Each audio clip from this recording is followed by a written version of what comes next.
"Will I be unmolested?" the Murgo asked a bit doubtfully. "Why don't you come alongside, and we'll discuss it," Barak suggested pleasantly. "You are denying me my rights to my own property," the Murgo complained. "Not at all," Barak told him. "Of course there might be a fine point of law involved here. This wharf is Drasnian territory, and slavery is not legal in Drasnia. Since that's the case, the man's not a slave anymore." "I'll get my men," the Murgo said. "We'll take a slave by force if we have to." "I think we'd have to look on that as an invasion of Elorn territory," Barak warned, with a great show of regret. "In the absence of our Drasnian cousins, we would almost be compelled to take steps to defend their wharf for them. What do you think, Mandaralin?" "Thy perceptions are most acute, my lord," Mandaralin replied. "By common usage, honorable men are morally obliged to defend the territory of kinsmen in their absence." "There," Barak said to the Murgo. "You see how it is. My friend here is an errand, so he is totally neutral in this matter. I think we'd have to accept his interpretation of the affair." Graldic's sailors had begun to climb the rigging by now, and they clung to the ropes like great, evil-looking apes, fingering their weapons and grinning at the Murgo. "There is yet another way," the Murgo said ominously. Garion could feel a force beginning to build, and a faint sound seemed to echo inside his mind. He drew himself up, putting his hands on the wooden rail in front of him. He felt a terrible weakness, but he steeled himself and tried to gather his strength. "That's enough of that," Aunt Paul said crisply, coming up on deck with Dernick and Senedra behind her. "We were merely having a little legal discussion," Barak said innocently. "I know what you were doing," she snapped. Her eyes were angry. She looked coldly across the intervening stretch of the river at the Murgo. "You had better leave." "I have something to retrieve first," the man in the boat called back. "I would forget about it." "We will see," he said. He straightened and began muttering as if to himself, his hands moving rapidly in a series of intricate gestures. Garion felt something pushing at him almost like a wind, though the air was completely still. "Oh, be sure you get it right," Aunt Paul advised quietly. "If you forget even the tiniest part of it, it will explode in your face." The man in the boat froze, and a faintly worried frown crossed his face. The secret wind that had been pushing at Garion stopped. The man began again, his fingers weaving in the air, and his face fixed with concentration. "You do it like this, Grollum," Aunt Paul said. She moved her hand slightly, and Garion felt a sudden rush, as if the wind pushing at him had turned and begun to blow the other way. The Grollum threw his hands up and reeled back, stumbling and falling into the bottom of his boat. As if he had been given a heavy push, the boat surged backward several yards. The Grollum, half raised, his eyes wide and his face deathly pale. "Return to your master, dog," Aunt Paul said scathingly. "Tell him to beat you for not learning your lessons properly." The Grollum spoke quickly to the Nissans at the oars, and they immediately turned the boat and rowed back toward the slave ship. "We had a nice little fight brewing there, Polgara. Why did you have to spoil it?" Barak complained. "Grow up," she ordered bluntly. Then she turned on Garion, her eyes blazing and the white lock at her brow like a streak of fire. "You idiot! You refuse any kind of instruction, and then you burst out like a raging bull. Have you the slightest conception of what an uproar translocation causes? You have alerted every Grollum in Stithis to the fact that we are here." "He was dying," Garion protested, gesturing helplessly at the slave lying on the wharf. "I had to do something. He was dead as soon as he hit the water. Look at him." The slave had stiffened into an arched posture of mortal agony, his head twisted back and his mouth was agape. He was obviously dead. "What happened to him?" Garion asked, feeling suddenly sick. "The leeches are poisonous. Their bites paralyze their victims so that they can feed on them undisturbed. The bites stopped his heart. You exposed us to the Grolums for the sake of a dead man." "Well, he wasn't dead when I did it," Garion shouted at her. "He was screaming for help." He was angrier than he had ever been in his life. He was beyond help. Her voice was cold, even brutal. "What kind of monster are you?" he asked from between clenched teeth. "Don't you have any feelings? You would have just let him die, wouldn't you?" "I don't think this is the time or the place to discuss it." "No, this is the time, right now, Aunt Paul. You're not even human, did you know that? You left being human behind so long ago that you can't even remember where you lost it. You're 3,000 years old. Our whole lives go by while you blink your eyes. We're just an entertainment for you, an hour's diversion. You manipulate us like puppets for your own amusement. Well, I'm tired of being manipulated. You and I are finished." It probably went further than he had intended, but his anger had finally run away with him, and the words seemed to rush out before he could stop them. She looked at him, her face as pale as if he had suddenly struck her. Then she drew herself up. "You stupid boy," she said in a voice that was all the more terrible because it was so quiet. "Finished? You and I? How can you even begin to understand what I have had to do to bring you to this world? You have been my only care for over 1,000 years. I have endured anguish and loss and pain beyond your ability to understand what the words mean. All for you.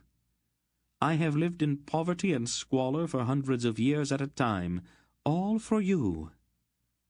I gave up a sister I loved more than my life itself, all for you. I have gone through fire and despair worse than a fire 12 times over, all for you. And you think this has all been an entertainment for me, some idle amusement? You think the kind of care that I have devoted to you for 1,000 years and more comes cheaply? You and I will never be finished, Belgarion. Never. We will go on together until the end of days, if necessary. We will never be finished. You owe me too much for that." There was a dreadful silence. The others, shocked by the intensity of Aunt Paul's words, stood staring first at her, and then at Garion. Without speaking further, she turned and went below decks again. Garion looked around helplessly, suddenly terribly ashamed and terribly alone. "I had to do it, didn't I?" he asked of no one in particular, and not entirely sure exactly what it was that he meant. They all looked at him, but no one answered his question. Chapter 26. By mid-afternoon, the clouds had rolled in again, and the thunder began to rumble off in the distance as the rain swept in to drown the steaming city once more. The afternoon thunderstorms seemed to come at the same time each day, and they had even grown accustomed to it. They all moved below deck and sat sweltering as the rain roared down on the deck above them. Garion sat stiffly, his back planted against a rough-hewn oak rib of the ship, and watched Aunt Paul, his face set stubbornly, and his eyes unforgiving. She ignored him, and sat talking quietly with Tenedra. Captain Greldick came through the narrow companionway door, his face and beard streaming water. "The Drasnian Droblek is here. He says he got word for you." "Send him in," Beric said. Droblek squeezed his vast bulk through the narrow door. He was totally drenched from the rain, and stood dripping on the floor. He wiped his face. "It's wet out there," he commented. "We noticed," Hetar said. I've received the message, Droblek told Aunt Paul. It's from Prince Galdar. Finally. He and Belgariad are coming downriver, Droblek reported, as closely as I can make out. They should be here in a few days, a week at the most. The messenger isn't very coherent. Aunt Paul looked at him inquiringly. Fever, Droblek explained. The man's a Drasnian, so he's reliable. One of my agents at an up-country trading post. But he's picked up on one of the diseases that infest this stinking swamp. He's a little delirious just now. We hope we can break the fever in a day or so and get some sense out of him. I came as soon as I got the general idea of his message. I thought you'd want to know immediately. We appreciate your concern. I'd have sent a servant, but messages sometimes go astray in Steedy's store, and servants sometimes get things twisted around. He grinned suddenly. That's not the real reason, of course. Aunt Paul smiled. Of course not. A fat man tends to stay in one place and let others do his walking around for him. From the tone of King Rotar's message, I gather that this business might be the most important thing happening in the world just now. I wanted to take part in it. He made a wry face. We all lapse into childishness from time to time, I suppose. How serious is the condition of the messenger? Droblek shrugged. Who can say? Half of these pestilential fevers in Nyssa don't even have names, and we can't really tell one from the other. Sometimes people die very quickly from them. Sometimes they linger for weeks. Now and then someone even recovers. About all we can do is make them comfortable and wait to see what happens. I'll come at once, Aunt Paul said, rising. Dernick, would you get me the green bag from our packs? I will need the herbs I have in it. It's not always a good idea to expose oneself to some of these fevers, my lady. I won't be in any danger. I want to question your messenger closely, and the only way I will be able to get any answers from him is to rid him of his fever. Dernick and I can come along, Barak offered. She looked at him. It doesn't hurt to be on the safe side, the big man said, belting on his sword. If you wish. She put on her cloak and turned up the hood. This may take most of the night, she told Greldick. There are Grollems about, so have your sailors stay alert. Put a few of the more sober ones on watch. Sober, my lady? Greldick asked innocently. I have heard the singing coming from the crew's quarters, Captain. Carracks do not sing unless they are drunk, she said a bit primly. Keep the lid on your ale barrel tonight. Shall we go, Droblek? At once, my lady, the fat man assented with a sly look at Greldick. Garion felt a certain relief after they had gone. The strain of maintaining his rancor in Aunt Paul's presence had begun to wear on him. He found himself in a difficult position. The horror and self-loathing which had gnawed at him since he had unleashed the dreadful fire upon Khamdar in the Wood of the Dryads had grown until he could scarcely bear it. He looked forward to each night with dread, for his dreams were always the same. Over and over again he saw Khamdar, his face burned away, pleading, "Master, have mercy." And over again he saw the awful blue flame that had come from his own hand in answer to that agony. The hatred he had carried since Val Alon had died in that flame. His revenge had been so absolute that there was no possible way he could evade or shift the responsibility for it. His outburst that morning had been directed almost more at himself than at Aunt Paul. He had called her a monster, but it was the monster within himself that he hated.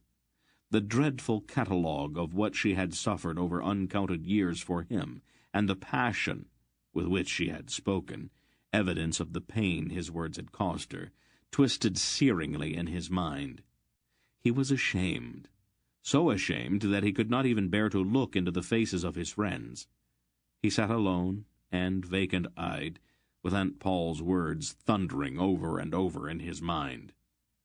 The rain slackened on the deck above them as the storm passed.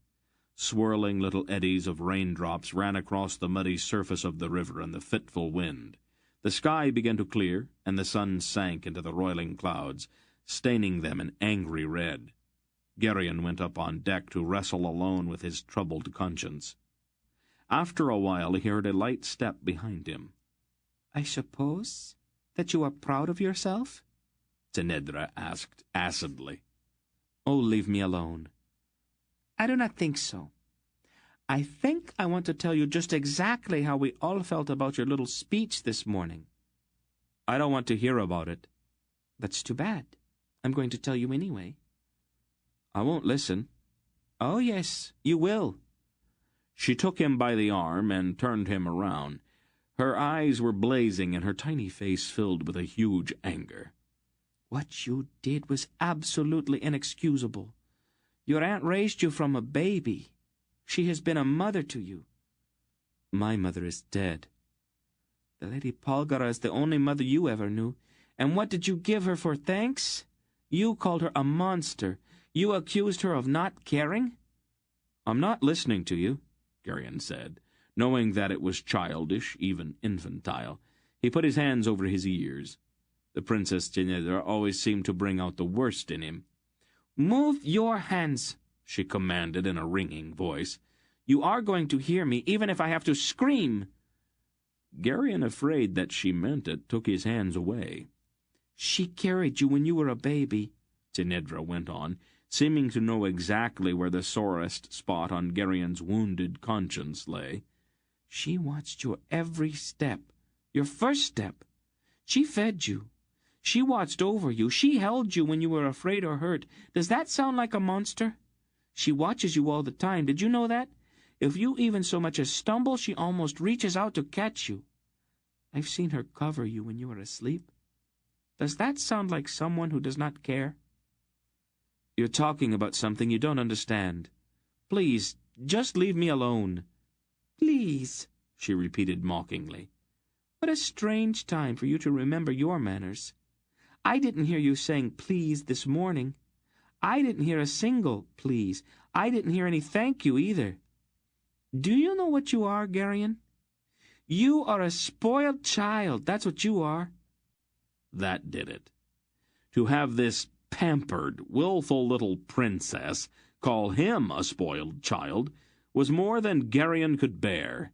Infuriated, he began to shout at her. Most of what he said was wildly incoherent, but the shouting made him feel better. They started with accusations, but the argument soon degenerated into name-calling. Tinedra was screeching like a Kamar fishwife, and Garion's voice cracked and warbled between a manly baritone and a boyish tenor. They shook their fingers in each other's faces and shouted. Tinedra stamped her feet, and Garion waved his arms. All in all, it was a splendid little fight. Garion felt much better when it was over. Yelling insults at Tinedra was an innocent diversion compared to some of the deadly things he had said to Aunt Paul that morning, and it allowed him to vent his confusion and anger harmlessly. In the end, of course, Tinedra resorted to tears and fled, leaving him feeling more foolish than ashamed. He fumed a bit, muttering a few choice insults he had not had the opportunity to deliver, and then he sighed and leaned pensively on the rail to watch night settling over the dank city. Though he would not have cared to admit it, even to himself, he was grateful to the princess. Their descent into absurdity had cleared his head. Quite clearly now he saw that he owed Aunt Paul an apology. He had lashed out at her out of his own sense of deep-seated guilt, trying somehow to shift the blame to her. Quite obviously there was no way to evade his own responsibility. Having accepted that, he seemed for some reason to feel better. It grew darker. The tropical night was heavy, and the smell of rotting vegetation and stagnant water rolled in and out of the trackless swamps. A vicious little insect crawled down inside his tunic and began to bite him somewhere between his shoulders where he could not reach it. There was absolutely no warning. No sound or lurch of the ship or any hint of danger. His arms were seized from behind, and a wet cloth was pressed firmly over his mouth and nose. He tried to struggle, but the hands holding him were very strong. He tried to twist his head to get his face clear enough to shout for help. The cloth smelled strange, cloying, sickeningly sweet, thick somehow. He began to feel dizzy, and his struggles grew weaker. He made one last effort before the dizziness overcame him, and he sank down into unconsciousness. Chapter 27. They were in a long hallway of some sort. Garion could see the flagstone floor quite clearly. 3 men were carrying him face down, and his head bobbed and swung on his neck uncomfortably. His mouth was dry, and the thick, sweet smell that had impregnated the cloth they had crushed to his face lingered. He raised his head, trying to look around. "He's awake," the man holding one of his arms said. "Oh, finally," one of the others muttered. "You held the cloth to his face too long, Ethis." "I know what I'm doing," the first one said. "Put him down." "Can you stand?" Isis asked Garion. His shaved head was stubbled, and he had a long scar running from his forehead to his chin, directly through the puckered vacancy of an empty eye socket. His belted robe was stained and spotted. "Get up," Isis ordered in a hissing kind of voice. He nudged Garion with his foot. Garion struggled to rise. His knees were shaky, and he put his hand on the wall to steady himself. The stones were damp and covered with a kind of mold. "Bring him," Isis told the others. They took Garion's arms and half-dragged, half-carried him down the damp passageway behind the one-eyed man. When they came out of the corridor, they were in a vaulted area that seemed not so much like a room, but rather a large roofed place.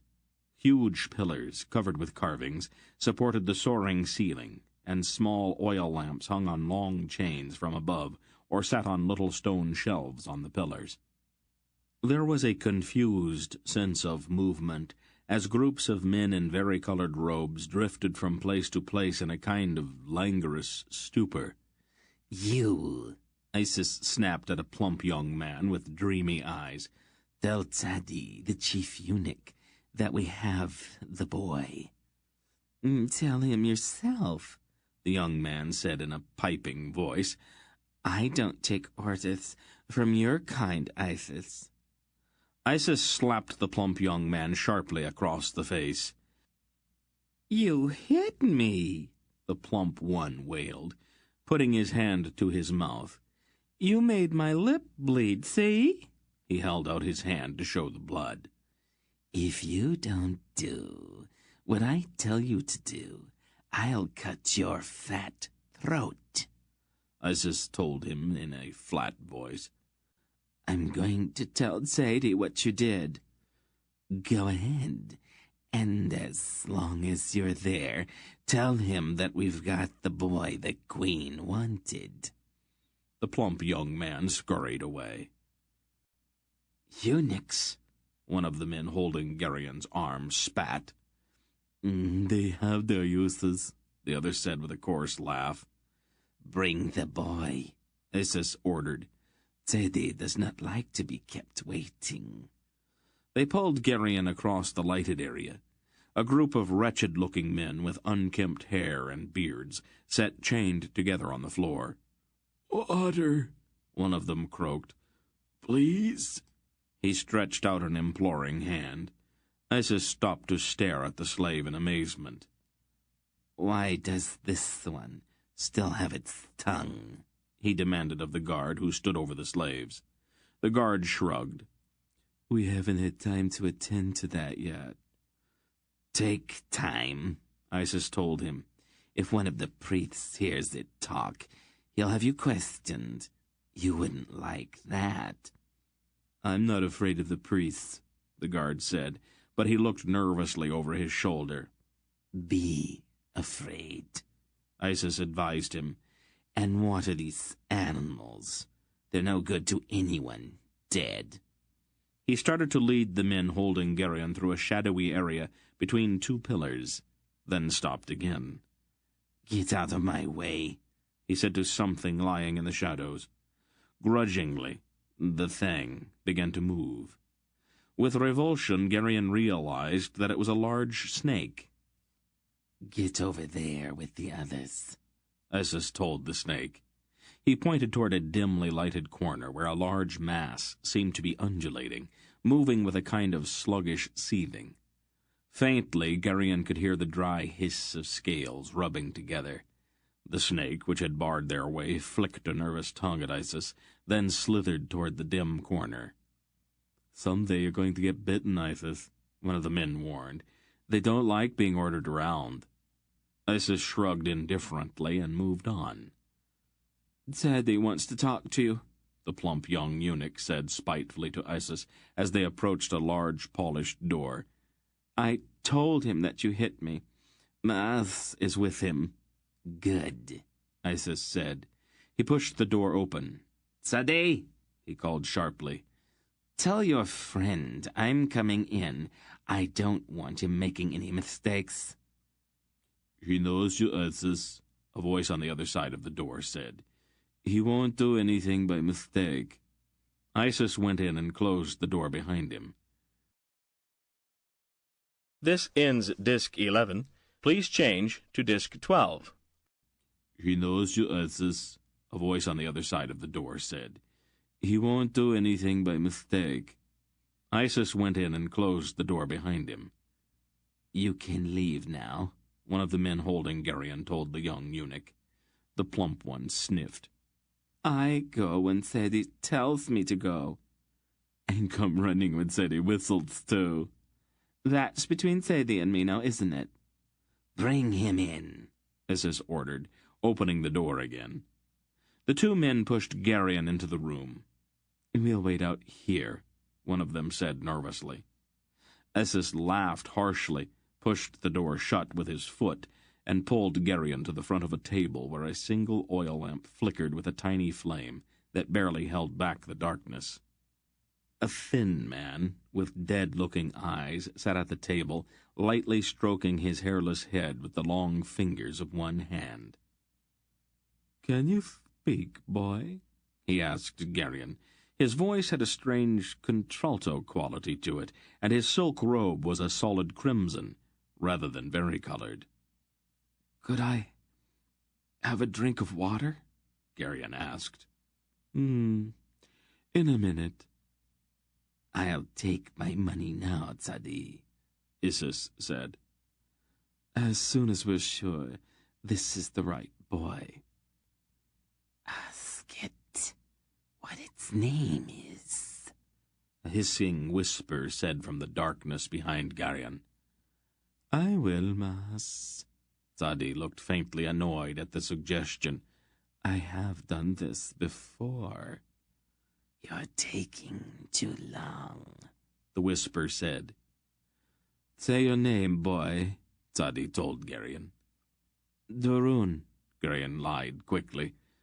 "I'm really very thirsty." "Do you take me for a fool, Isis? Did you think just any boy would satisfy me?" "This is the boy you told me to fetch," Isis said. "I can't help it if your information was wrong." "You say your name is Dorun?" Zadie asked. "Yes. I'm the cabin boy on Captain Greldick's ship. Where are we?" "I'll ask the questions, boy," Zadie said. "It's lying." The sibilant whisper came from behind Garion. "I know that, Mas," Zadie replied calmly. "They always do at first." "We don't have time for all of this," the hiss said. "Give it, Oret. I need the truth immediately." Whatever you say, Mas, Sadie agreed.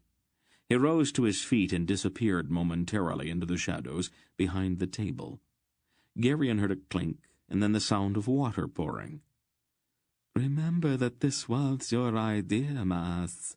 If she becomes angry about it, I don't want to be the one she blames. She'll understand, Sadie. Yeah, boy, Sadie offered, coming back into the light and holding out a brown earthenware cup. No thank you. I guess I'm not really thirsty after all. You might as well drink it, boy. If you don't, Isis will hold you, and I'll pour it down your throat. It isn't going to hurt you. Drink, the hissing voice commanded. Better do as they say, Isis advised. Helplessly, Garion took the cup. The water had a strangely bitter taste and seemed to burn his tongue. Much better, Sadie said, resuming his seat behind the table. Now, you say your name is Darun. Yes. Where are you from, Darun? Sandaria. Where exactly in Sandaria? Near Dareen on the north coast. What are you doing on a Kerek ship? Captain Greldick's a friend of my father, Garion said. For some reason, he suddenly wanted to explain further. My father wanted me to learn about ships. He says that being a sailor is better than being a farmer. Captain Greldick agreed to teach me what I'd need to know to be a sailor. He says I'll be good at it because I didn't even get seasick, and I'm not afraid to climb up the ropes that hold the sails in place, and I'm almost strong enough to pull an oar already, and— What did you say your name was, boy? Garion. Darun. Yes, Darun. And how old are you, Garion? 15 last Eristide. Aunt Paul says that people who are born on Eristide are very lucky, only I haven't noticed that I'm luckier than— And who is Aunt Paul? She's my aunt. We used to live on Faldor's farm, but Mr. Wolf came and we— Do people call her something besides Aunt Paul? King Folrak called her Polgara. That was when Captain Brendick took us all to the palace in Sendar. Then we went to King Anhag's palace in Val Alarn, and— Who's Mr. Wolf? My grandfather. They call him Belgarath. I didn't used to believe it, but I guess it has to be true, because one time he— And why did you all leave Faldor's farm? I don't know why at first, but then I found out that it was because Zadar stole the orb of Aldur off the pommel of the sword of the Riven King, and we've got to get it back before Zadar can take it to Torak and wake him up and— This is the boy we want, the hissing voice whispered. Garion turned slowly. The room seemed brighter now, as if the tiny flame were putting out more light. In the corner, rearing out of its own coils and with a strangely flattened neck and glowing eyes, was a very large snake. We can take it to Salmisra now, the snake hissed. It lowered itself to the floor and crawled across to Garion.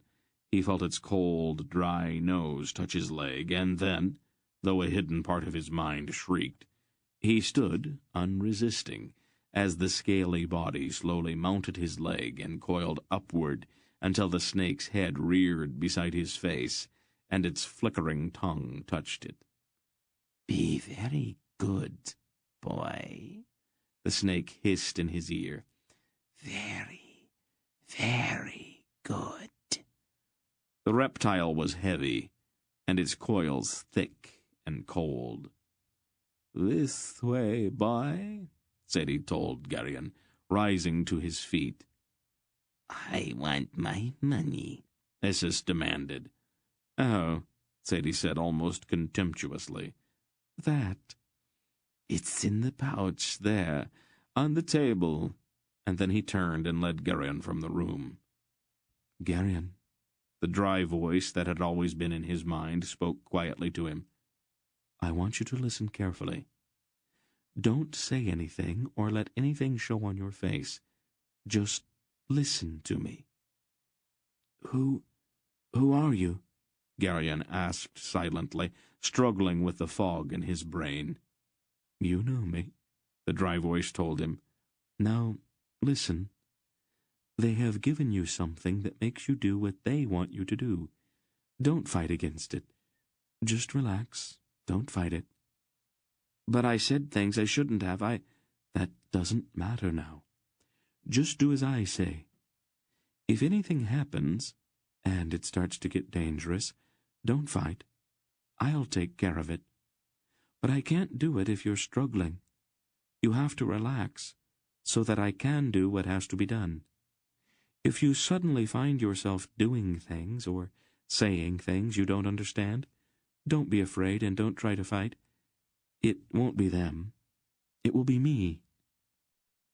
Comforted by this silent reassurance, Garion walked obediently beside Sadi the eunuch, while the coils of the snake, Ma'as, lay heavily about his chest and shoulders, and the bluntly pointed reptilian head rested almost nuzzlingly against his cheek. They entered a large room where the walls were heavily draped and crystal oil lamps hung glittering on silver chains. An enormous stone statue, its upper third lost in the shadows high above, raised its mass titanically at one end of the room, and directly in front of the statue was a low stone platform, carpeted and strewn with cushions. Upon the platform stood a heavy divan that was not quite a chair and not quite a couch. There was a woman on the divan. Her hair was raven black, cascading in loose coils down her back and across her shoulders. About her head was an intricately wrought golden crown, sparkling with jewels. Her gown was white and spun of the filmiest gauze. It did not in any way conceal her body, but rather seemed to be worn only to provide a material to which her jewels and adornments could be attached. Beneath the gauze her skin was almost chalky white, and her face was extraordinarily beautiful. Her eyes were pale, even colorless. A large gold-framed mirror stood on a pedestal at one side of the divan, and the woman lounged at ease, admiring herself in the glass. 24 shaven-headed eunuchs in crimson robes knelt in a cluster to one side of the dais, resting on their haunches and gazing at the woman, and the statue behind her with worshipful adoration. Among the cushions at the side of the divan lolled an indolent, pampered-looking young man, whose head was not shaved. His hair was elaborately curled, his cheeks were rouged, and his eyes were fantastically made up.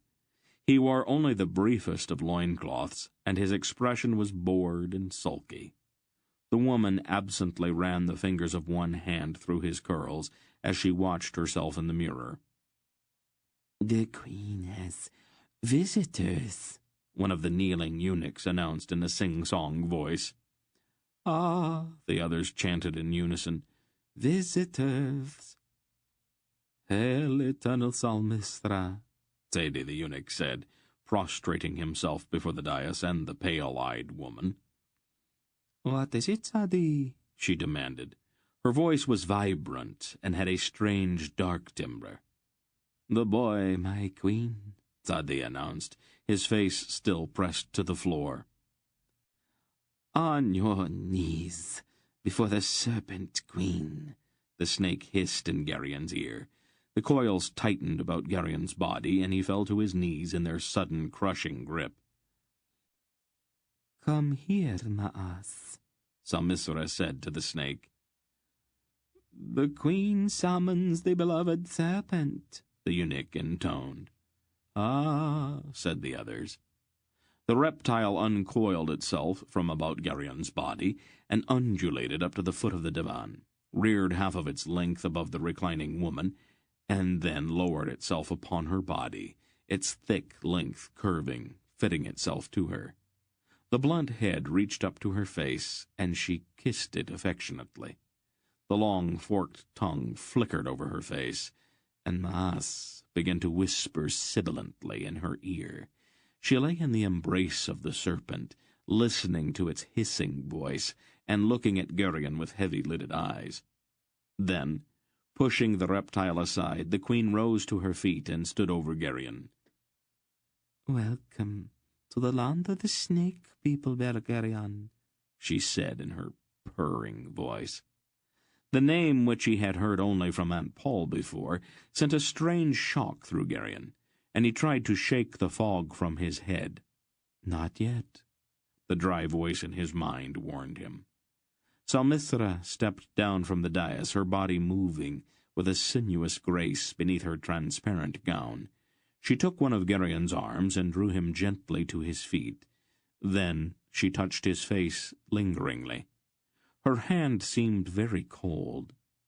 "A pretty young man," she breathed, almost as if to herself.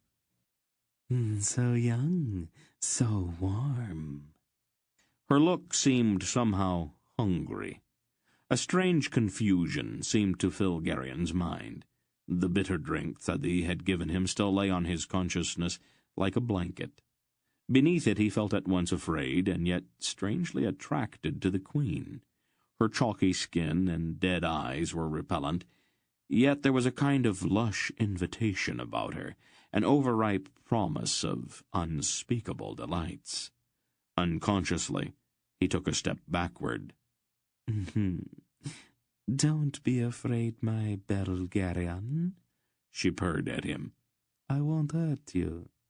Not unless you want me to. Your duties here will be very pleasant, and I can teach you things that Palgara hasn't even dreamed of." "Come away from him, Salmithra," the young man on the dais ordered petulantly. "You know I don't like it when you pay attention to others." A flicker of annoyance showed on the queen's eyes. She turned and looked rather coldly at the young man. "What you like or don't like doesn't really concern me anymore, Essia." "What?" Essia cried incredulously. "Do as I say at once." "No, Essia." "I'll punish you," he threatened. "No," she said. "You won't. That sort of thing doesn't amuse me anymore, and all your pouting and tantrums have begun to grow boring. Leave now." "Leave?" Essia's eyes bulged in disbelief. "You're dismissed, Essia." "Dismissed? But you can't live without me. You said so yourself." "We all say things that we don't mean sometimes." The arrogance went out of the young man like water poured from a bucket. He swallowed hard and began to tremble. "When do you want me to come back?" he whined. "I don't, Essia." "Never?" "Never. Now go and stop making a scene." "What's to become of me?" he cried. He began to weep, the makeup around his eyes running in grotesque streaks down his face. "Don't be so tiresome, Essia. Pick up your belongings and leave, now. I have a new consort." She stepped back up on the dais. "The queen has a chosen consort," the eunuch intoned. "Ah," the others chanted. "Hail the consort of eternal Salmithra, most fortunate of men." The sobbing young man grabbed up a pink robe and an ornately carved jewel box. He stumbled down from the dais. "You did this," he accused Garion. "It's all your fault." Suddenly, out of the folds of the robe draped over his arm, he pulled a small dagger. "I'll fix you," he screamed, raising the dagger to strike. There was no thought this time, no gathering of will. The surge of force came without warning, pushing Essia away, driving him back. He slashed futilely at the air with his little knife, then the surge was gone. Essia lunged forward again, his eyes insane and his dagger raised. The surge came again, stronger this time. The young man was spun away. He fell, and his dagger clattered across the floor. Salmithra, her eyes ablaze, pointed at the prostrate Essia and snapped her fingers twice. So fast that it seemed almost like an arrow loosed from a bow, A small green snake shot from beneath the divan, its mouth agape and its hiss a kind of snarl. It struck once, hitting Essia on the leg, then slithered quickly to one side and watched with dead eyes. Essia gasped and turned white with horror. He tried to rise, but his legs and arms suddenly sprawled out from under him on the polished stones. He gave one strangled cry, and then the convulsions began. His heels pattered rapidly on the floor, and his arms flailed wildly. His eyes turned vacant and staring, and a green froth shot like a fountain from his mouth. His body arched back, every muscle writhing beneath his skin, and his head began to pound on the floor. He gave one thrashing, convulsive leap, his entire body bounding up from the floor. When he came down, he was dead. Salmithra watched him die, her pale eyes expressionless, incurious, with no hint of anger or regret. "Justice is done," the eunuch announced. "Swift is the justice of the Queen of the Serpent People," the others replied. Chapter 28. There were other things they made him drink, some bitter, some sickeningly sweet, and his mind seemed to sink deeper with each cup he raised to his lips. His eyes began to play strange tricks on him. It seemed somehow that the world had suddenly been drowned, and that all of this was taking place under water. The walls wavered, and the figures of the kneeling eunuchs seemed to sway and undulate like seaweed in the endless wash and eddy of tide and current. The lamps sparkled like jewels, casting out brilliant colors in slow-falling showers. Garion slumped, all bemused, on the dais near Salmithra's divan, her eyes filled with light and his head washed clean of all thought. There was no sense of time, no desire, no will. He briefly and rather vaguely remembered his friends, but the knowledge that he would never see them again brought only a brief passing regret, a temporary melancholy that was rather pleasant.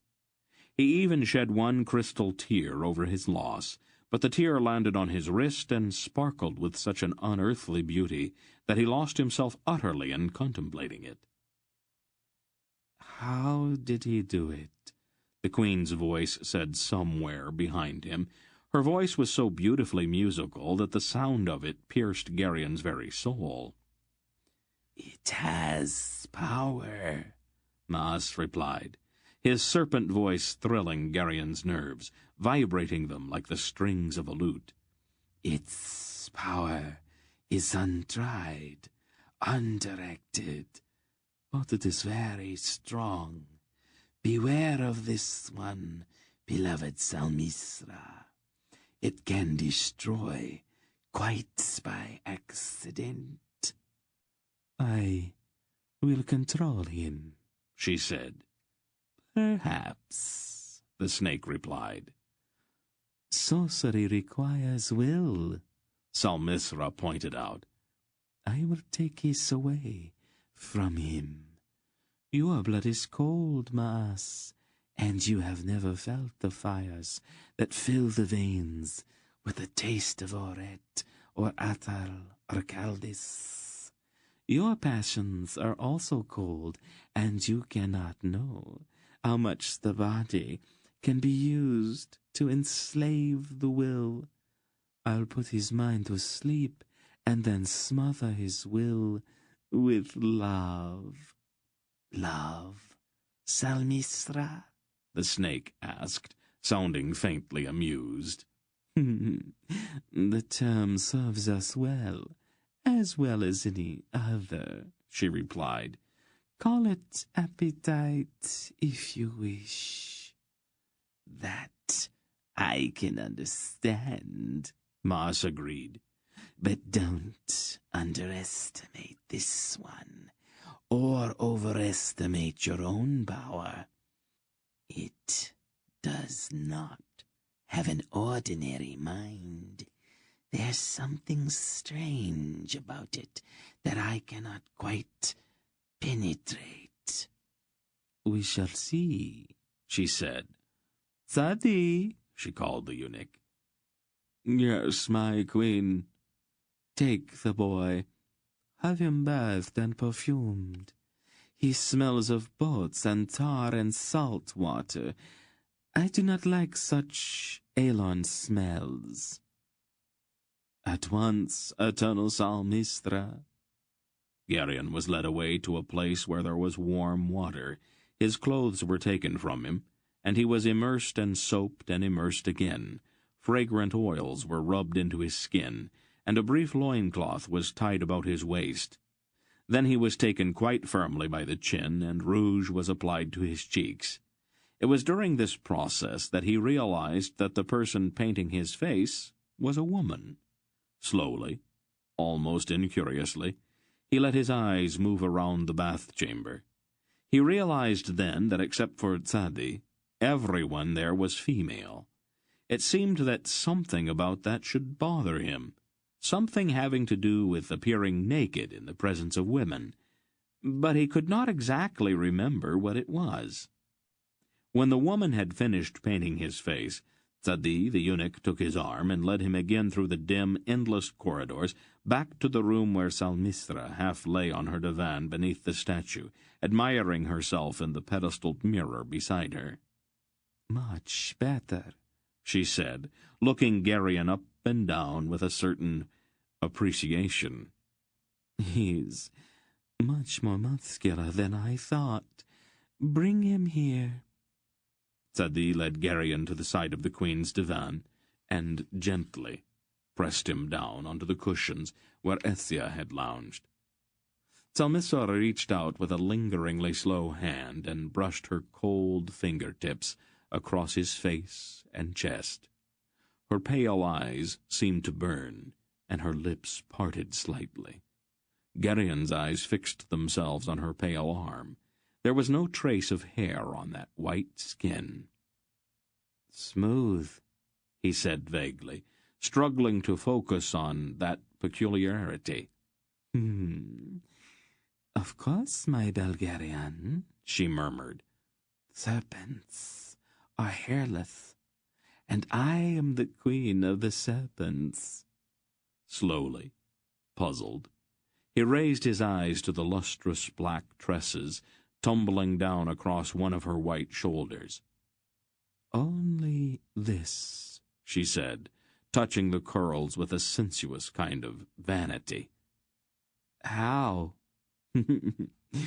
It's a secret, she laughed. Someday, perhaps, I'll show you.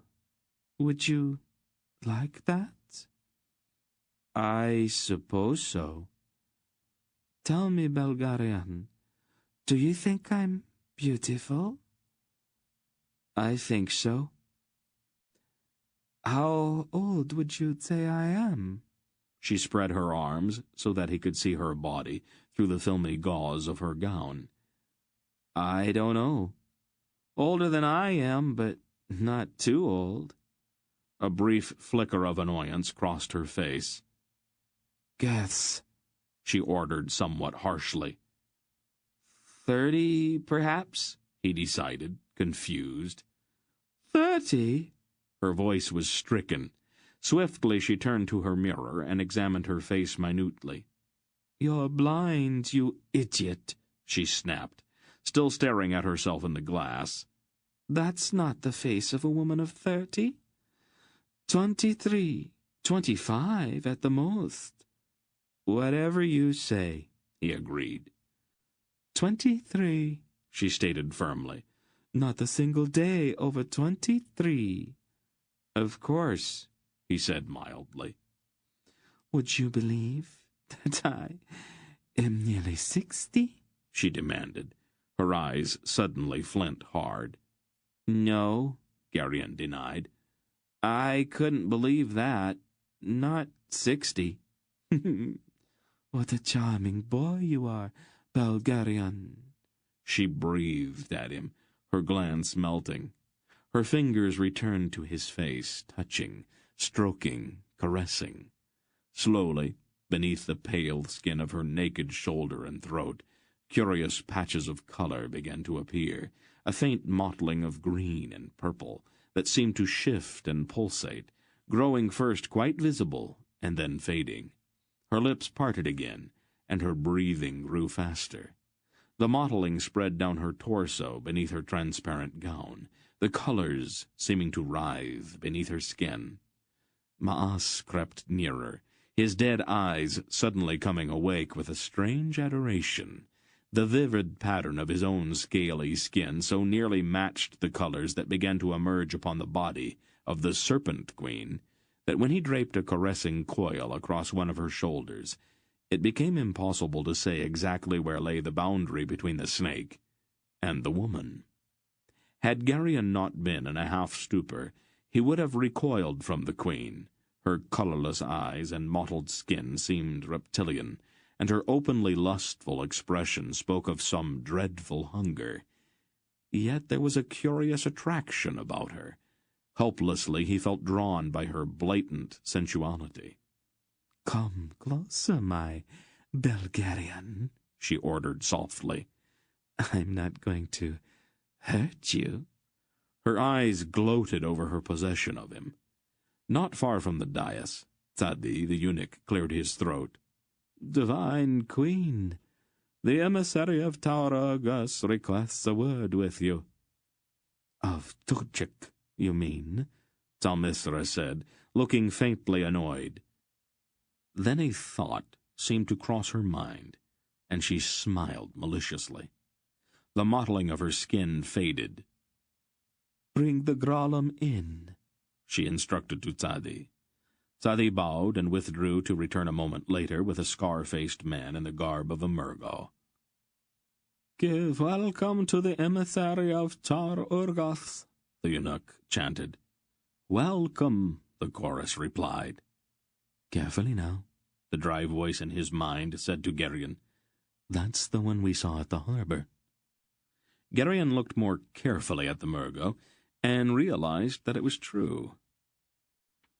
"Hail, eternal Salmisra," the Grolem said perfunctorily, bowing first to the queen and then to the statue behind her. Taur-Urgas, king of Thalmurgos, sends greetings to the spirit of Itha and his handmaiden. "And are there no greetings from Tuchik, high priest of the Grolems?" she asked, her eyes bright. "Of course," the Grolem said, "but those are customarily given in private." "Is your errand here on behalf of Tar-Urgas or of Tuchik?" she inquired, turning to examine her reflection in the mirror. "May we speak in private, Your Majesty?" the Grolem asked. "We are in private." "But—" he looked around at the kneeling eunuchs in the room. "My body servants, and the Isen Queen is never left alone. You should know that by now." "And that one?" The Grolem pointed at Garion. "He is also a servant, but of a slightly different kind." The Grolem shrugged. "Whatever you wish. I salute you in the name of Tuchik, high priest of the Grolems and disciple of Tarak." "The handmaiden of Issa salutes Tuchik of Raktol," she responded formally. "What does the Grolem high priest want of me?" "The boy, Your Majesty." "Which boy is that?" "The boy you stole from Palgra, who now sits at your feet." She laughed scornfully. "Convey my regrets to Tuchik, but that would be impossible." "It is unwise to deny the wishes of Tuchik," the Grolem warned. "It's even more unwise to make demands of Salmisra in her own palace. What is Tuchik prepared to offer for this boy?" "His eternal friendship." "What need has this serpent queen of friends?" "Gold, then," the Grolem offered with annoyance. "I know the secret of the red gold of Angarak. I do not wish to become a slave to it. Keep your gold, Grolem." "Might I say that the game you play is very dangerous, your majesty. You have already made Belgariad your enemy. Can you afford the enmity of Tuchik as well? I am not afraid of Belgariad, nor of Tuchik, she answered him. The queen's bravery is remarkable. This is beginning to get tiresome. My terms are very simple. Tell Tuchik that I have Torak's enemy, and I will keep him, unless... She paused. Unless what, your highness? If Tuchik will speak to Torak for me, an agreement might be reached. What sort of agreement? I will give the boy to Torak as a wedding gift. The Golem blinked. If Torak will make me his bride and give me immortality, I will deliver Belgarion up to him. All the world knows that the dragon god of Engarak is bound in slumber, the Golem objected. But he will not sleep forever, Salmisra said flatly. The priests of Engarak and the sorcerers of Aloria always seem to forget. Come with me, the voice in Garion's mind said. I need your help. Garion put his hands under him and started to push himself up. No, this way. A strange image of separation rose in Garion's mind. Unthinking, he willed the separation and felt himself rising and yet not moving. Suddenly he had no sense of his body, no arms or legs, yet he seemed to move. He saw himself, his own body, sitting stupidly on the cushions at Salmisra's feet. Hurry, the voice said to him. It was no longer inside his mind, but seemed to be somewhere beside him. A dim shape was there, formless, but somehow very familiar. The fog that had clouded Garion's wits was gone, and he felt very alert. "Who are you?" he demanded of the shape beside him.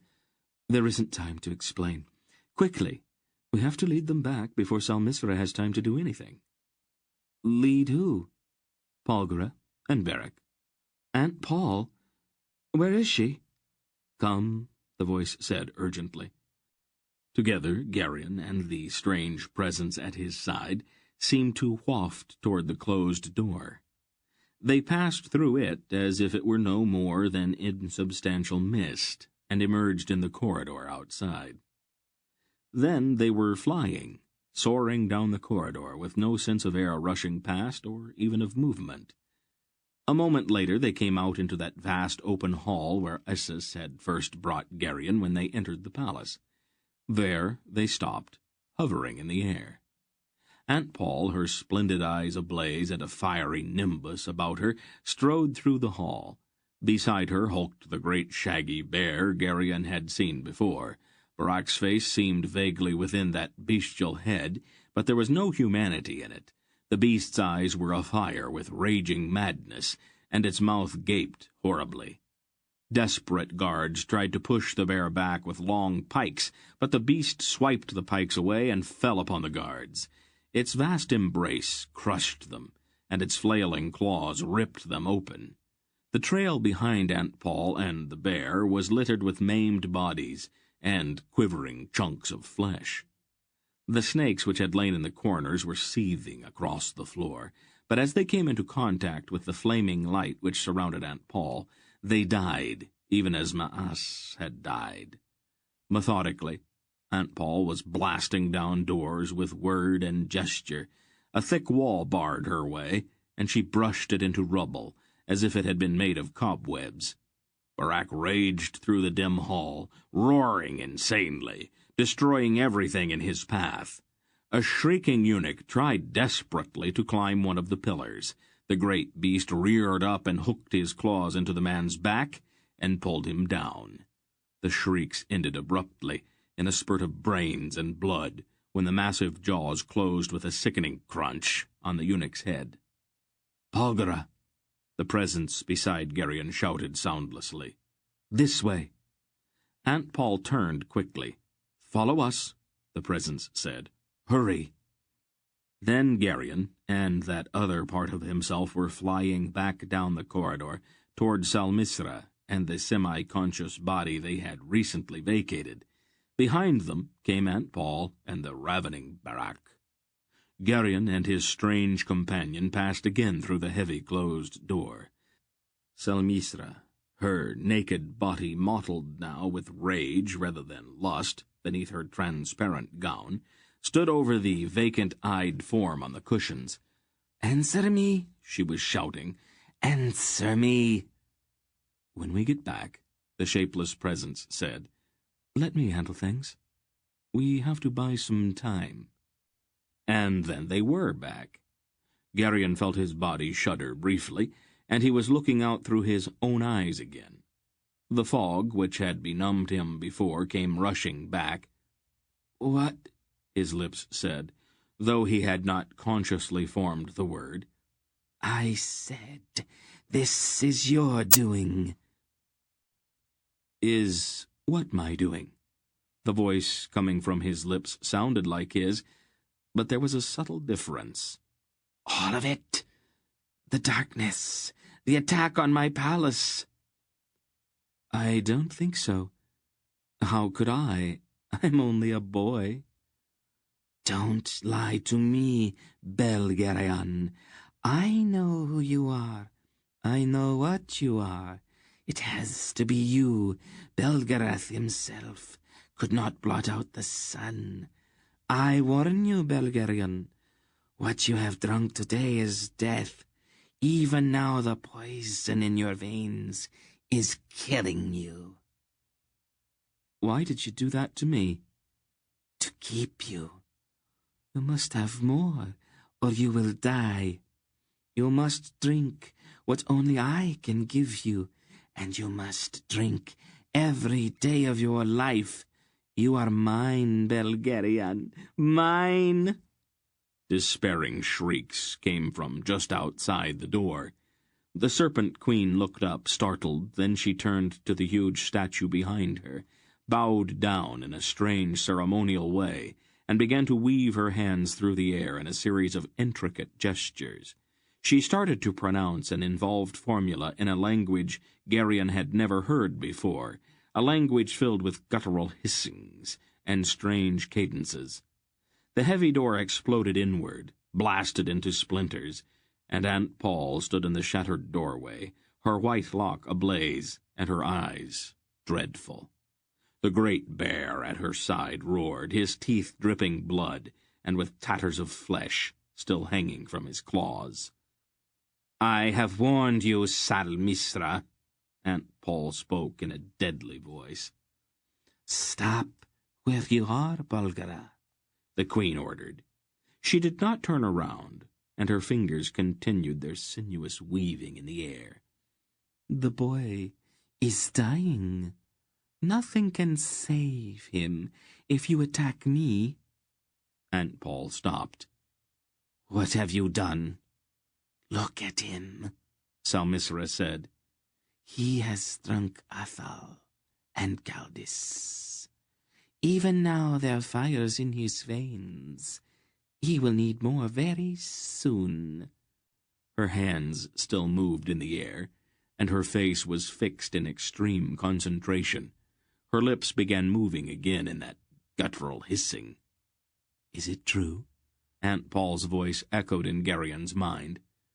"It seems to be," the dry voice replied. "They made him drink things, and he seems different now." Aunt Paul's eyes widened. "Who are you?" "I've always been here, Belgara. Didn't you know that?" "Did Garion know?" "He knows that I'm here. He doesn't know what it means." "We can talk about that later," she decided. "Watch very closely. This is what you have to do." A confused blur of images welled up in Garion's mind. "Do you understand?" "Of course. I'll show him how." "Can't you do it?" "No, Belgara. The power is his," the dry voice said, "not mine. Don't worry. He and I understand each other." Garion felt strangely alone as the two voices spoke together in his mind. "Garion," the dry voice spoke quietly, "I want you to think about your blood." "My blood?" We're going to change it for a moment." "Why?" "To burn away the poison they gave you. Now concentrate on your blood." Garion did. "You want it to be like this." An image of yellow came into Garion's mind. "Do you understand?" "Yes." "Do it then. Now." Garion put his fingertips to his chest and willed his blood to change. He suddenly felt as if he were on fire. His heart began to pound, and a heavy sweat burst out all over his body. "A moment longer," the voice said. Garion was dying. His altered blood seared through his veins, and he began to tremble violently. His heart hammered in his chest like a tripping sledge. His eyes went dark, and he began to topple slowly forward. "Now," the voice demanded sharply, "change it back." Then it was over. Garion's heart stuttered and then faltered back to its normal pace. He was exhausted, but the fog in his brain was gone. "It's done, Polgara," the other Garion said. "You can do what needs doing now." Aunt Paul had watched anxiously, but now her face became dreadfully stern. She walked across the polished floor toward the dais. "Salmisra, turn and look at me." The queen's hands were raised above her head now, and the hissing words tumbled from her lips, rising finally to a hoarse shout. Then, far above them, in the shadows near the ceiling, the eyes of the huge statue opened and began to glow a deep emerald fire. A polished jewel on Salmisra's crown began also to burn with the same glow. The statue moved. The sound it made was a kind of ponderous creaking, deafeningly loud. The solid rock from which the huge shape had been hewn bent and flexed as the statue took a step forward, and then another. "Why did you summon me?" An enormous voice demanded through stiff, stony lips. The voice reverberated hollowly up from the massive chest. "Defend thine hand, maiden, great Issa," Salmisra cried, turning to look triumphantly at Aunt Paul. "This evil sorceress hath invaded thy domain to slay me. Her wicked power is so great that none may withstand her. I am thy promised bride, and I place myself under thy protection." "Who is this who defiles my temple?" the statue demanded in a vast roar. "Who dares to raise her hand against my chosen and beloved?" The emerald eyes flashed in dreadful wrath. Aunt Paul stood alone in the center of the polished floor, with the vast statue looming above her. Her face was unafraid. "You go too far, Salmisra. This is forbidden." The serpent queen laughed scornfully. "Forbidden? What does your forbidding mean to me? Flee now, or face the wrath of divine Issa. Contend, if you will, with a god." "If I must," Aunt Paul said. She straightened then and spoke in a single word. The roaring in Garion's mind at that word was overwhelming. Then, suddenly, she began to grow. Foot by foot, she towered up, rising like a tree, expanding, growing gigantic before Garion's stunned eyes. Within a moment, she faced the great stone god as an equal. "Polgara," the god's voice sounded puzzled. "Why have you done this?" "I come in fulfillment of the prophecy, Lord Issa," she said. "Thy handmaiden hath betrayed thee and thy brothers." "It cannot be so. She is my chosen one. Her face is the face of my beloved." "The face is the same," Aunt Paul said. But this is not the Salmisra, beloved of Issa. 100 Salmisras have served thee in this temple since thy beloved died. Died? The god said incredulously. She lies, Salmisra shrieked. I am thy beloved, O my lord. Let not her lies turn thee from me. Kill her. The prophecy approaches its day, Aunt Paul said. The boy, at Salmisra's feet, is its fruit. He must be returned to me, or the prophecy will fail. Is the day of the prophecy come so soon? The god asked. It is not soon, Lord Issa. It is late. Thy slumber hath encompassed eons. Lies! All lies! Salmisra cried desperately, clinging to the ankle of the huge stone god. I must test the truth of this, the god said slowly. I have slept long and deeply, and now the world comes upon me unaware. Destroy her, O my lord, Salmisra demanded. Her lies are an abomination, a desecration of thy holy presence. I will find the truth, Salmisra, Issa said. Garion felt a brief, enormous touch upon his mind. Something had brushed him, something so vast that his imagination shuddered back from its immensity. Then the touch moved on. Ah! The sigh came from the floor. The dead snake Maas stirred. Ah! Let me sleep, it hissed. In but a moment, Issa said. What was your name? I was called Maas. I was counselor and companion to eternal Salmisra.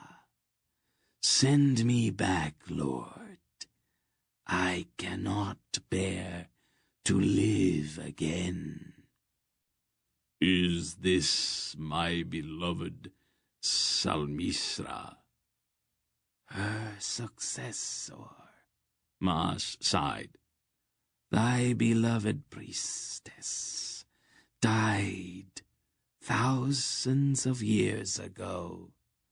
Each new Salmisra is chosen because of her resemblance to thy beloved. Ah, Issa said with pain in his huge voice. And what was this woman's purpose in removing Belgarion from Polgara's care? She sought alliance with Torak. She thought to trade Belgarion to the Accursed One in exchange for the immortality his embrace would bestow upon her. His embrace? My priestess would submit to the foul embrace of my mad brother? Willingly, Lord, Maas said. It is her nature to seek the embrace of any man or god or beast who passes. A look of repugnance flickered across Issa's stony face. Has it always been so? Always, Lord. The potion which maintains her youth and semblance to thy beloved sets her veins afire with lust. That fire remains unquenched until she dies. Let me go, Lord. The pain. Sleep, Mas. Issa granted sorrowfully. Take my thanks with you down into silent death.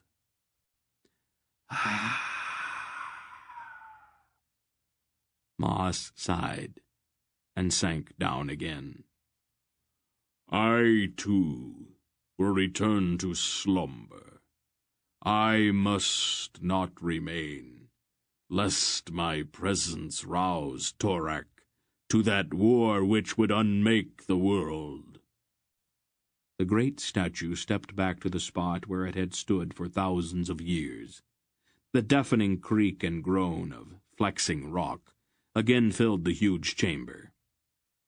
Deal with this woman as it pleases thee, Polgara, the stone god said. Only spare her life out of remembrance of my beloved. I will, Lord Issa, Aunt Paul said, bowing to the statue. And carry my love to my brother Aldur, the hollow voice said, fading away, even as it spoke. Sleep, Lord, Aunt Paul said.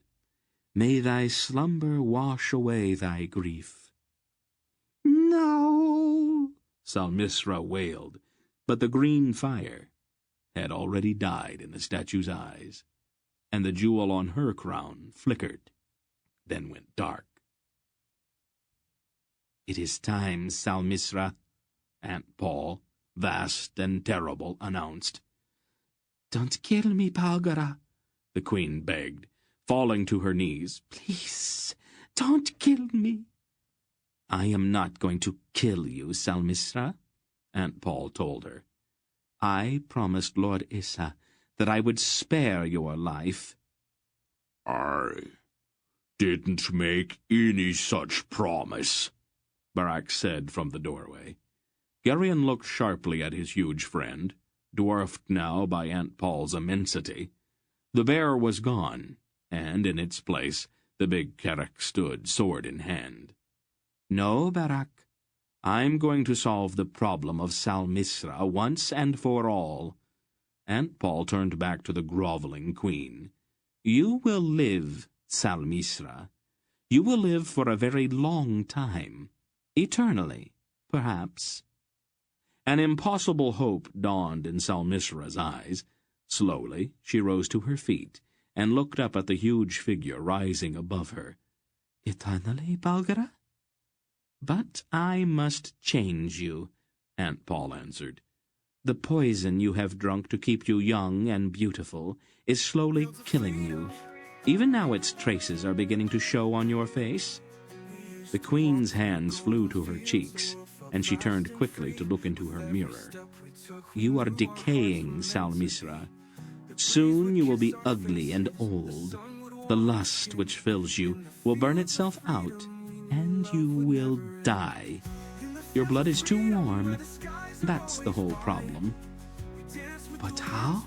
Salmisra faltered. A little change, Aunt Paul assured her. Just a small one, and you will live forever. Garion could feel the force of her will gathering itself. I will make you eternal, Salmisra. She raised her hand and spoke a single word. The terrible force of the word shook Garion like a leaf in the wind.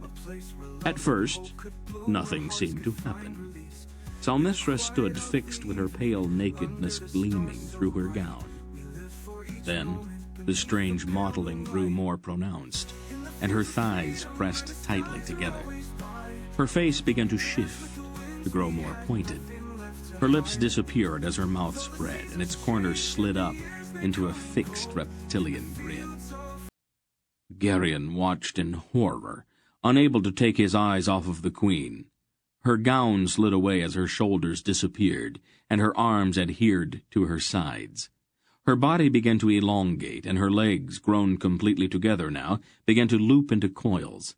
Her lustrous hair disappeared, and the last vestiges of humanity faded from her face.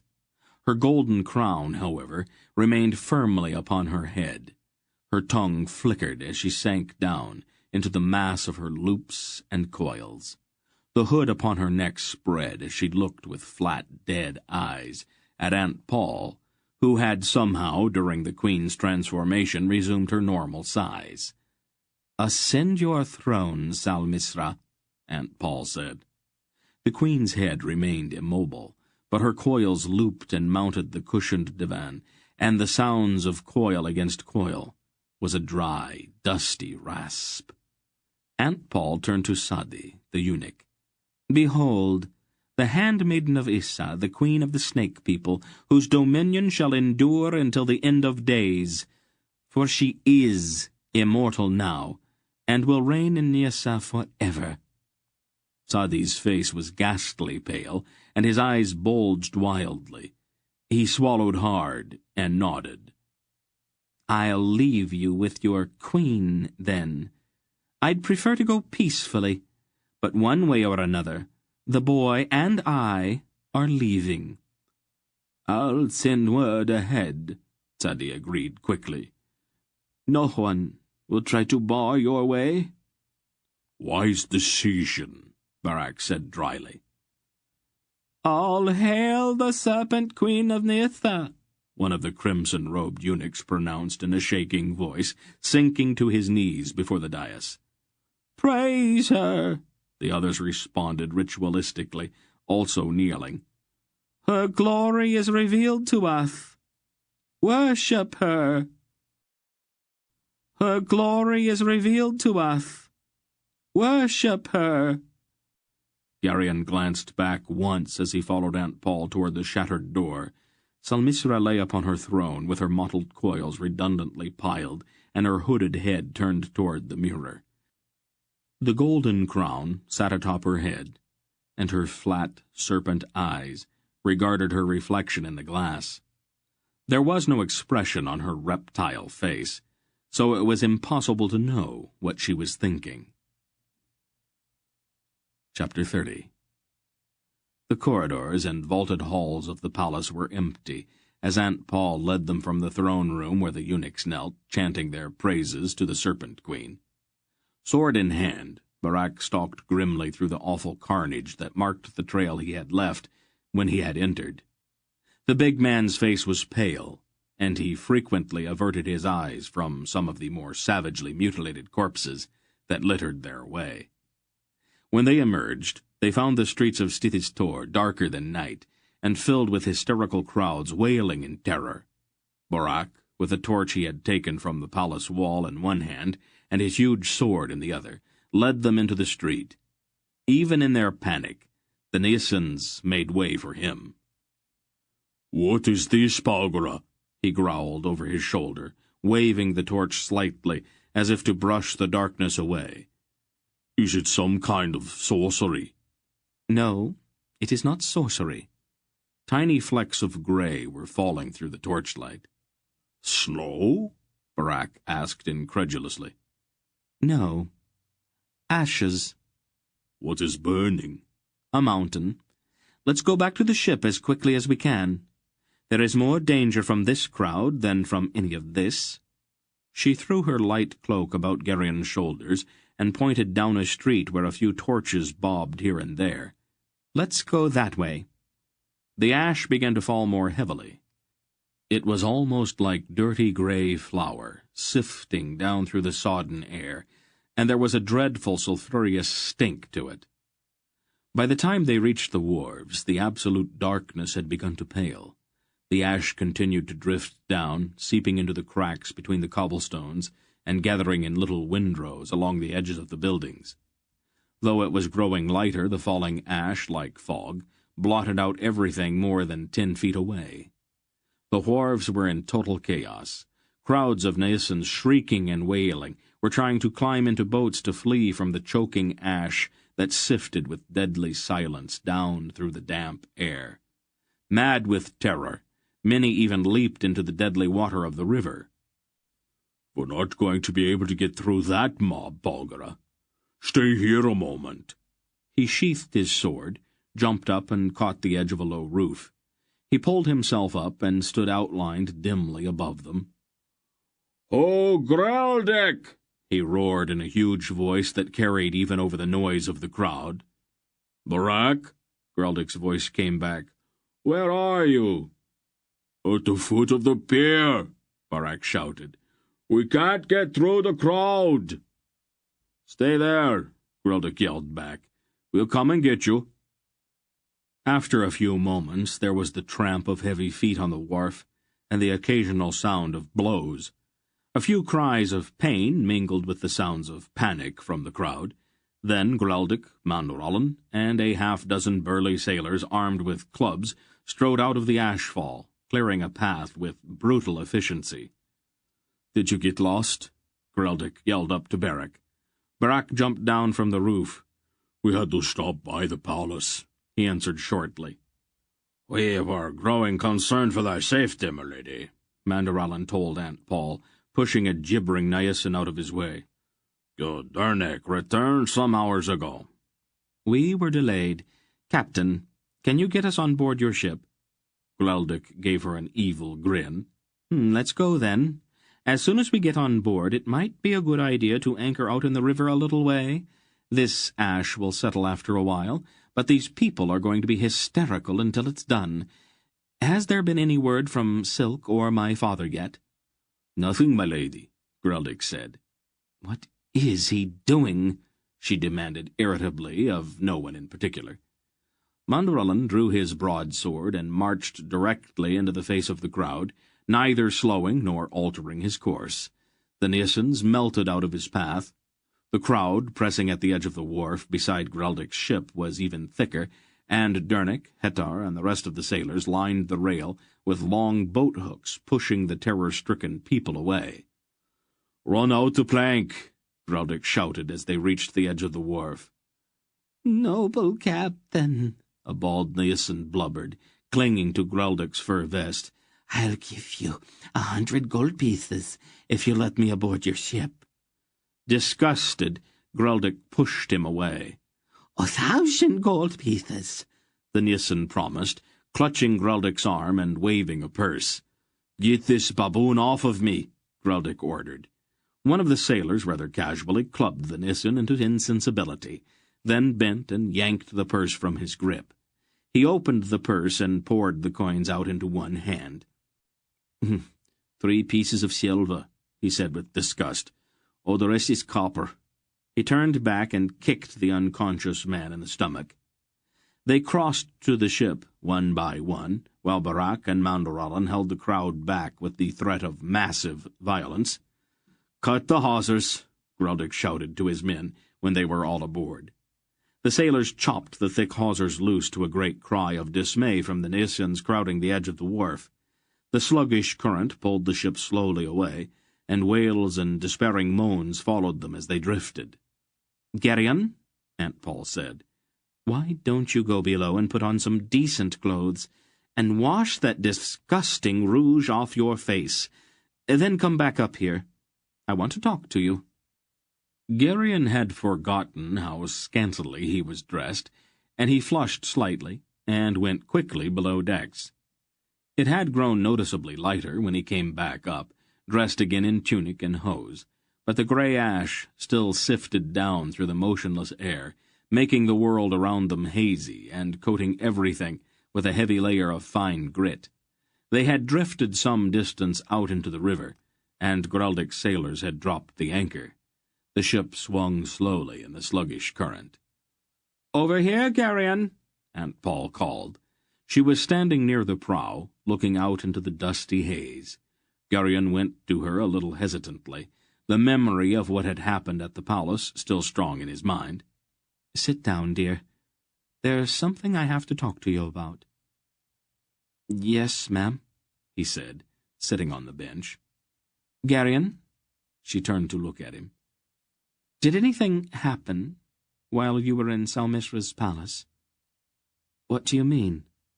"You know what I mean," she said rather crisply.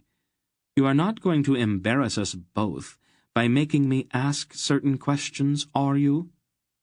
"Oh," Garion blushed. "That.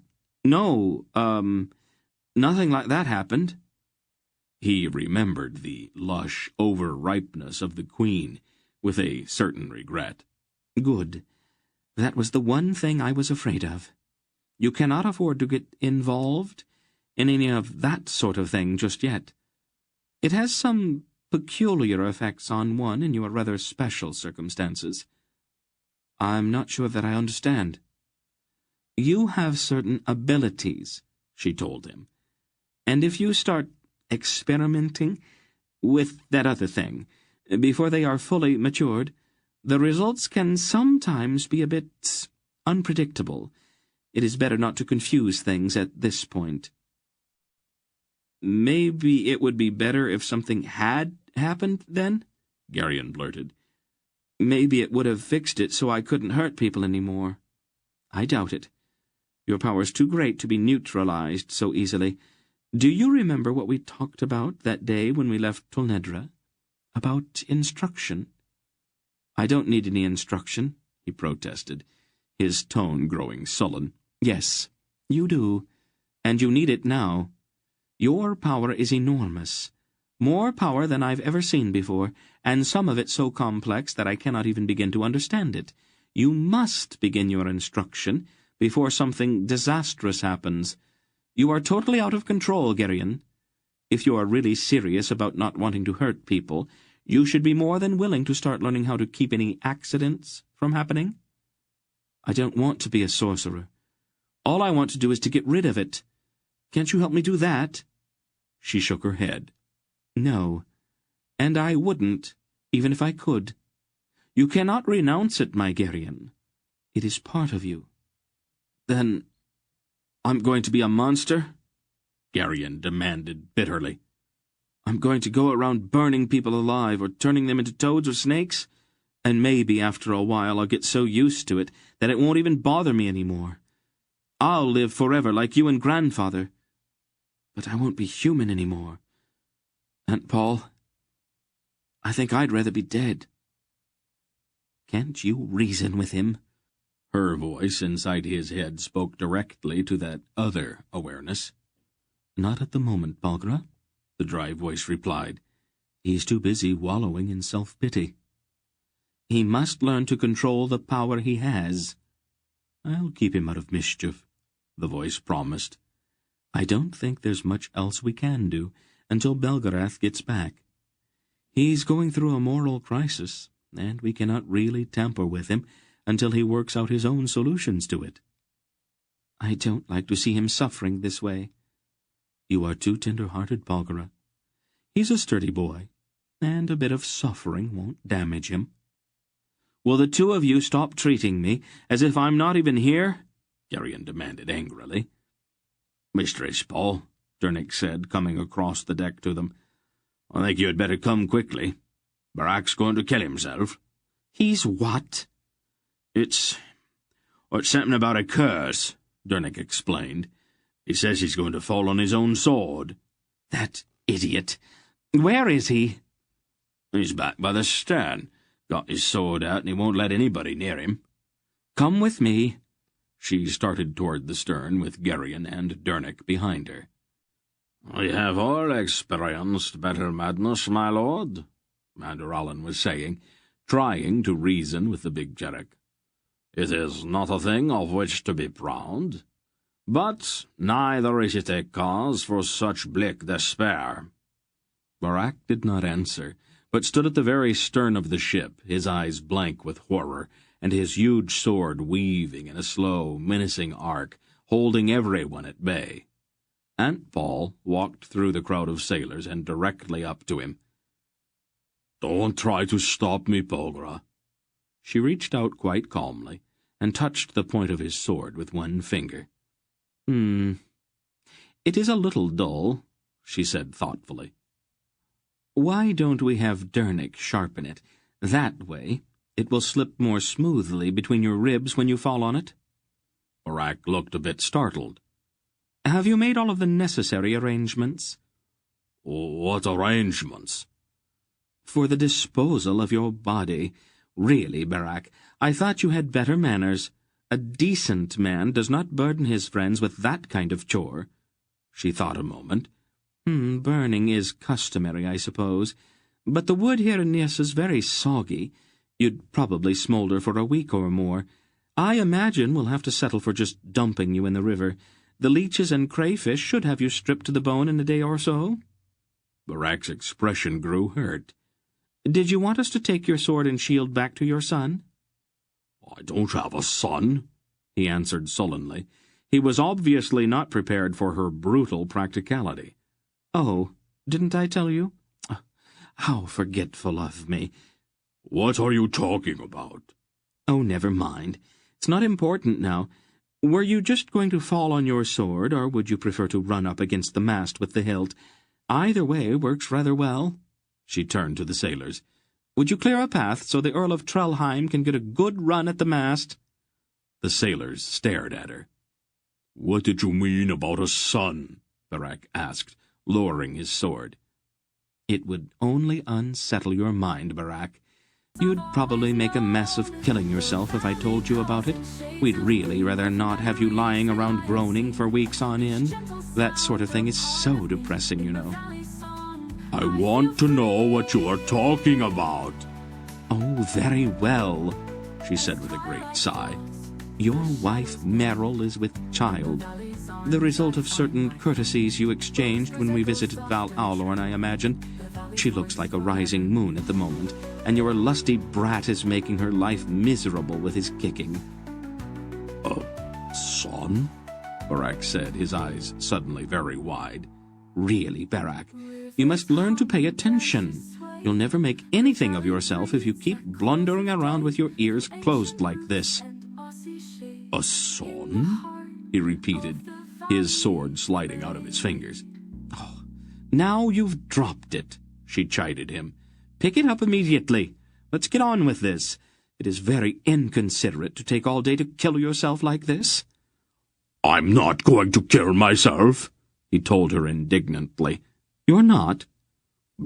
Of course not, he sputtered. And then he saw the faint flicker of a smile playing about the corners of her mouth. He hung his head sheepishly. You great fool, she said. Then she took hold of his beard with both hands, pulled his head down, and kissed his ash-dusted face soundly. Greldick began to chortle, and Manderallen stepped forward and caught Barak in a rough embrace. I rejoice with thee, my friend. My heart soars for thee. Bring up a cask, Greldick told the sailors, pounding on his friend's back. We'll salute Trelheim's heir with the bright brown ale of timeless Cherek. I expect this will get rowdy now, Aunt Paul said quietly to Garion. Come with me. She led the way back toward the ship's prow. Will she ever change back? Garion asked when they were alone again. What? The Queen. Will she ever change back again? In time, she won't even want to. The shapes we assume begin to dominate our thinking after a while.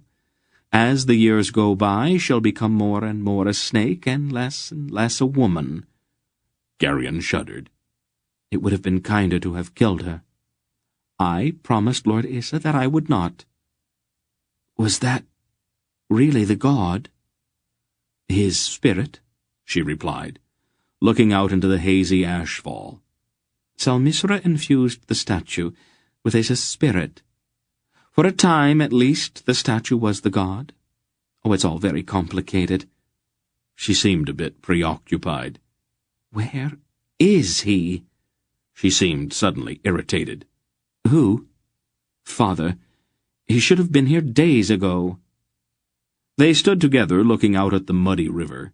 Finally, she turned from the railing and brushed at the shoulders of her cloak with distaste. The ash puffed from under her fingers in tiny clouds. I'm going below, she told him, making a face. It is just too dirty up here. I thought you wanted to talk to me. I don't think you're ready to listen. It will wait. She stepped away and then stopped. Oh, Garion. Yes. I would not drink any of that ale the sailors are swilling. After what they made you drink at the palace, it would probably make you sick. Oh, he agreed, a trifle regretfully. All right. It is up to you, of course, but I thought you ought to know. Then she turned again and went to the hatch and disappeared down the stairs. Garion's emotions were turbulent. The entire day had been vastly eventful, and his mind was filled with a welter of confusing images. "Be quiet," the voice in his mind said. "What?" "I'm trying to hear something. Listen." "Listen to what?" "There. Can't you hear it?" Faintly, as if from a very long way off, Garion seemed to hear a muffled thudding. "What is it?" The voice did not answer, but the amulet about his neck began to throb in time with the distant thudding. Behind him he heard a rush of tiny feet. "Garion!" He turned just in time to be caught in Tinedra's embrace. "I was so worried about you. Where did you go?" "Some men came on board and grabbed me," he said, trying to untangle himself from her arms. "They took me to the palace." "Oh, how awful. Did you meet the Queen?" Garion nodded, and then shuddered, remembering the hooded snake lying on the divan looking at itself in the mirror. "What is wrong?" the girl asked. "A lot of things happened. Some of them weren't very pleasant." Somewhere at the back of his awareness the thudding continued. "Do you mean they tortured you?"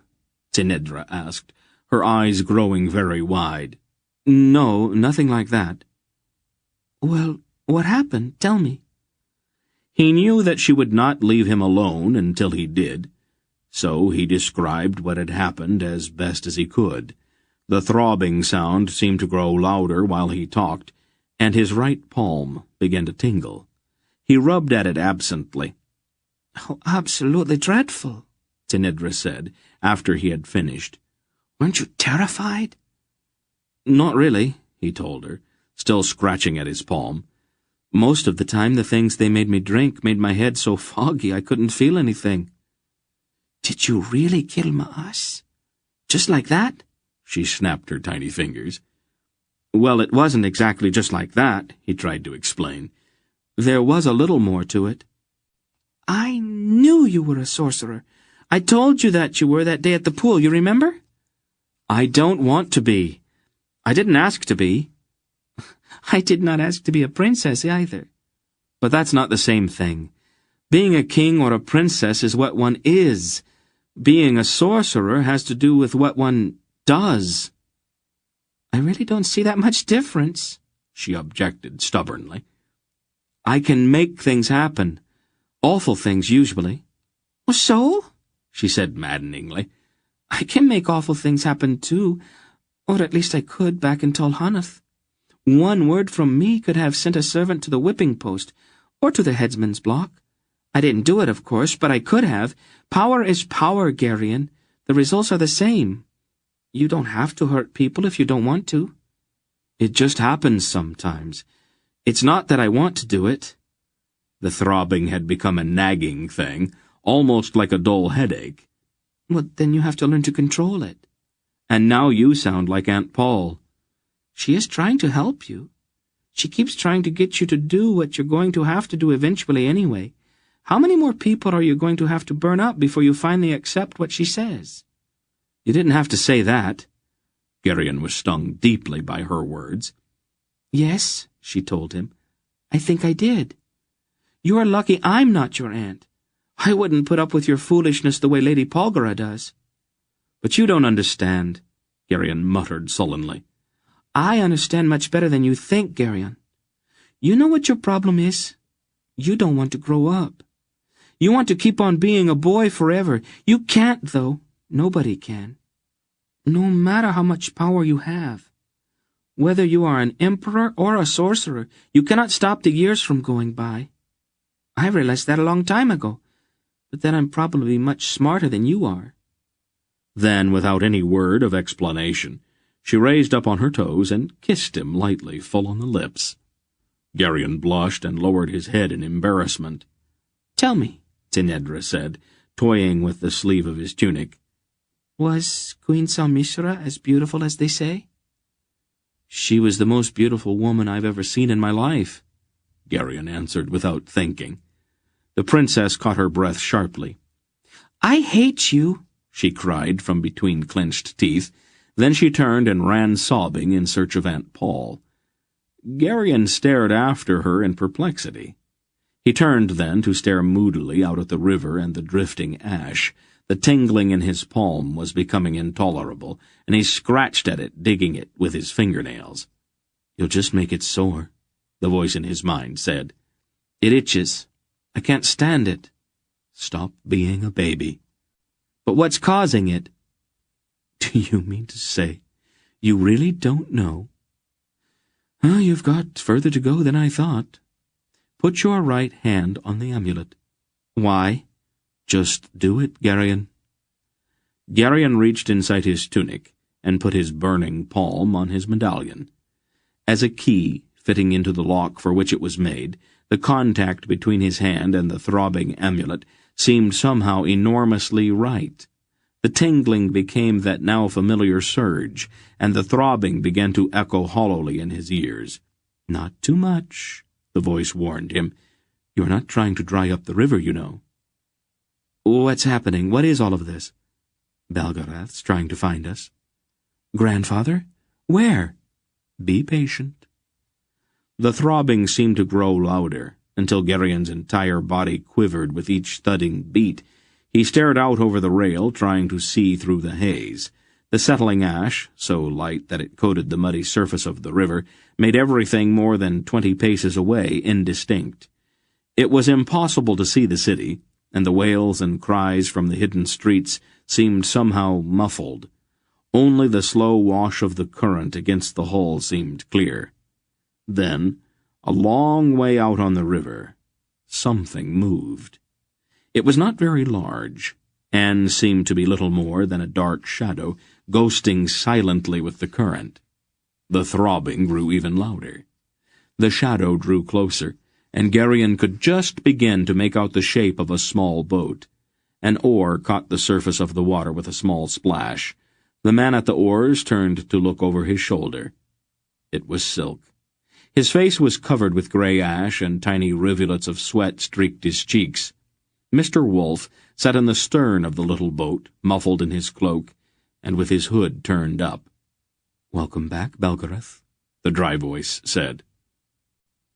"Who's that?" Wolf's voice in Garion's mind sounded startled. "Is that you, Belgariad?" "Not quite," the voice replied. "Not yet, anyway. But we are getting closer." "I wondered who was making all of that noise." He overdoes things sometimes. He will learn eventually."